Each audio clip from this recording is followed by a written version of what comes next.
Buen año, bienvenidas, bienvenidos a Clase de los Miércoles, programa de radio que retransmitimos desde el Centro Lintay Girona, aquí desde la consulta Lintay de Girona. Y bueno, espero que todo el mundo esté bien. No hemos podido hacer demasiadas cosas por las referencias de COVID. Y bueno, muchos pacientes aquí en la consulta que nos hemos encontrado con secuelas de la primera oleada de COVID en marzo y todo eso, y que bueno, ya hablaremos de este tipo de tratamientos y a alguien le interesa, porque no hemos hablado especialmente de tratamientos ligados a recuperar a las personas cuando tienen secuelas por justo este tipo de patología. Bueno, pues tenemos aquí a Adrià con algunas preguntas que nos han enviado por internet a través de Spreaker y también a través del correo electrónico. Entonces vamos a empezar con una que es en relación, es la que nos quería comentar Adrià. Bienvenido, Adrià. Hola. Feliz año nuevo y todas estas cosas.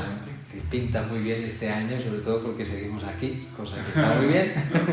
Y vamos a tratar de mantener la línea que manteníamos, dentro de que, como siempre, intentamos dar un poco más de información de la que habitualmente recibimos en las clases y todas estas cosas de medicina. Entonces, bueno, pues tú tenías una pregunta, ¿no? En base a una paciente que te tiene que venir por un problema de secuelas derivadas de una infección de meningitis, ¿no? Exacto. Esta es la cosa, ¿no? ¿Y qué le pasa a esta persona?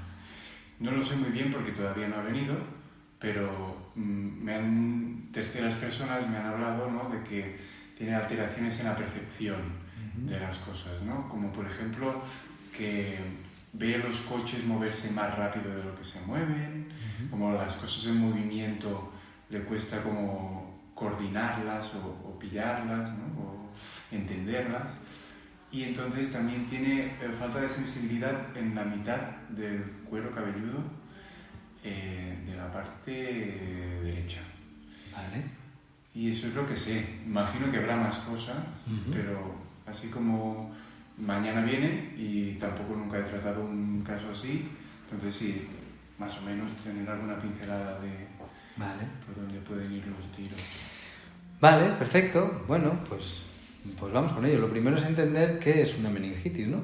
Una meningitis es una infección que se produce en muchas partes del cuerpo, que puede ser una infección generalizada, pero sí que hay un paso de bacterias o de virus a la zona de las meninges, que son las tres capitas, las tres envolturas del sistema neuronal central, ¿vale? Entonces a todo el mundo le sonará la epidural, ¿vale? La epidural es porque se coloca sobre la dura madre, una de las meninges, la más externa. Entonces se anestesia aquí y toda la respuesta que tiene que dar de las ramas nerviosas que salen de allí, pues se duermen. No hay conexión con la parte cerebral ni conexión, entonces no se siente nada a partir de lo que haya de ahí para abajo. ¿Bien? Entonces, bueno, pues lo que ocurre es que, pues hay muchas causas, porque las más normales son infecciones.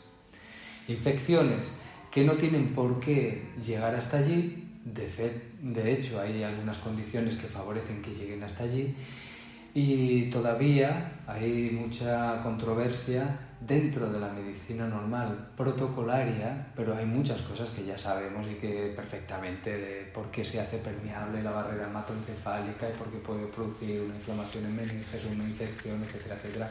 Ya lo conocemos muy bien hoy en día, Lo de la controversia de cuando sentimos al médico, a la doctora, que dice que, que no se sabe bien por qué ha llegado a producirse la infección. Sí que se sabe que es una infección de tal bicho, pero ¿cómo puede llegar hasta allí? Pues esto ya no se queda en un agujero, en una penumbra, sino que ahora ya se conoce bastante mejor, ¿vale? Entonces, también se pueden producir infecciones derivadas de un traumatismo, de una cirugía, también se pueden producir directamente inflamaciones locales de las meninges por toxicidad, neurotoxicidad en este caso, por medicación, no solo es por infecciones, ¿no? Si bien es cierto que el porcentaje más alto se lo llevan las infecciones, ¿no? Y luego están los niños, que el neumococo no me acuerdo ahora. Uno de los comunes que pueden llegar y son peligrosos cuando son pequeñitos porque les pueden producir muchos problemas, incluso la muerte, ¿no? Cuando son pequeñajos. Y en las personas adultas pues puede producirse por diferentes bacterias, son los más peligrosos. Cuando es bacteriano es necesario tratarlo, sí o sí, no nos podemos arriesgar porque se puede llevar a la persona por delante. Cuando es vírico puede que no haga falta, y es más fácil de recuperar dentro de que hay de todo. Cuando es por toxicidad, pues ya tendremos que depurar y tendremos que muchas cosas. Y depende de cada caso, pues se tiene que valorar. Las bacterias que normalmente producen más problemas en los adultos, que es el caso de esta paciente, pues suelen ser las que normalmente nos producen resfriado, sin más.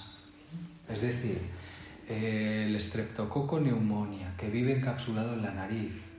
Este puede, por algún mecanismo que ahora explicaremos, entrar a torrente sanguíneo y de torrente sanguíneo puede acabar en algún lugar no interesante, como puede ser neurología en sistema nervioso central y producir una infección, producir una meningitis. También puede producirlo el Staphylococcus aureus, el de los coronavirus, pues ¿vale? Esta bacteria, igual, que esta normalmente prolifera en vías respiratorias altas, pero también puede viajar, llegar hasta allí y producir una infección. También, hay un montón de bacterias de estas como las más normales y como las más comunes que pueden producir una meningitis, el neumococo, el meningococo, el no sé qué, muchos cocos. La cosa está en cómo llegan hasta allí. Entonces, cuando llegan hasta allí, primero, tenemos que tener una respuesta deprimida inmunológica. Eso por un lado. ¿Por qué podemos tener una respuesta deprimida inmunológica? Pues puede ser porque estemos recibiendo quimioterapia, porque estemos con un cansancio bastante fuerte de físico en general. No hay vitalidad y no hay respuesta inmune correcta o efectiva. Lo más habitual, que puede haber una inflamación de bajo grado, que se lleve mucha de la vitalidad por inflamación constante y que no pueda contener lo que es una infección que pueda transfundir.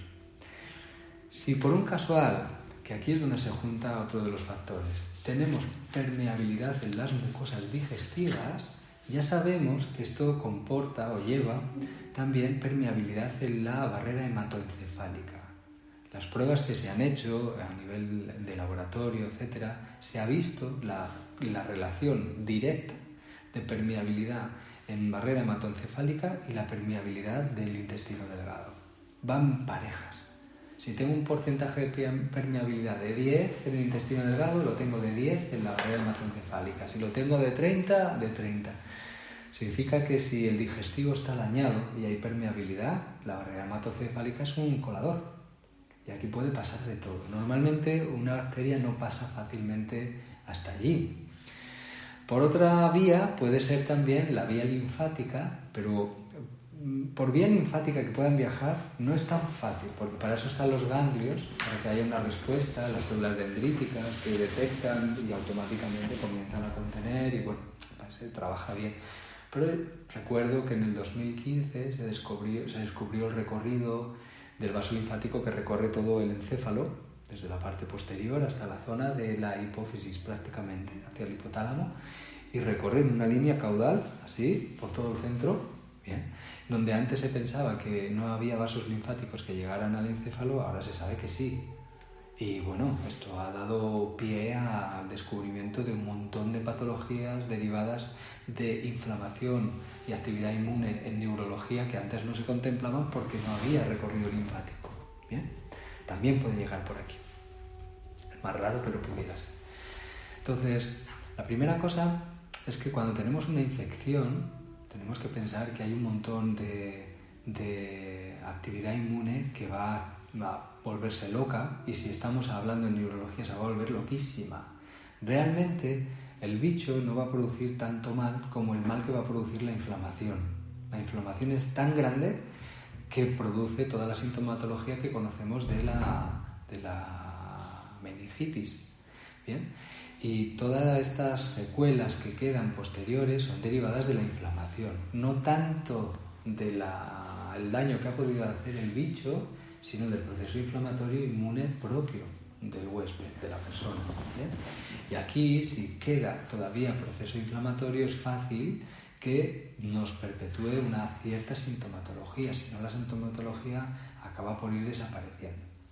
Si bien sabemos que hay una respuesta del sistema inmune de sensibilidad, que si nosotros ya teníamos una cierta sensibilidad inmune por inflamación, por poner un ejemplo en el digestivo, vamos a tener más fácil que haya una cierta respuesta más agresiva de inflamación en neurología y nos produzca una superinflamación, ¿no?, de meningitis. Y dentro de esto tenemos que saber también que el hecho de la inmunología, por decirlo así, cuando todavía el paciente está dando sintomatología después de haber pasado la infección más grave, sabemos que hay una respuesta reactiva inflamatoria que no está resuelta, que podría estar todavía vinculada a la sensibilidad de la inflamación de bajo grado originaria, que no tenía que ver con la meningitis, pero era la que abrió la puerta, y que perpetúa un proceso inflamatorio que no acaba nunca de resolverse. Esto alarga mucho todos los síntomas. Bien. En este sentido, tenemos la respuesta de inmunología proactiva también.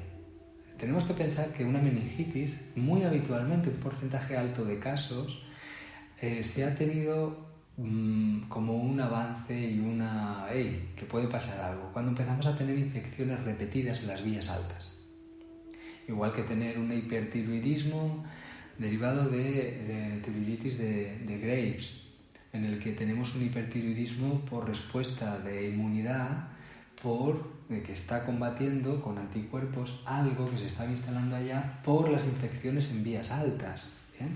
Y la sensibilidad de la inmunología acaba por encontrarse tiroglobulina y comienza a intentar contenerlo todo y comienza a generar anticuerpos antirreceptor de TSH, bueno, y la lía parda, por decirlo así. Bueno, pues antes, ya normalmente, en un porcentaje alto de pacientes, ya se venía viendo que algo no iba bien en la respuesta de inmunología en las vías altas.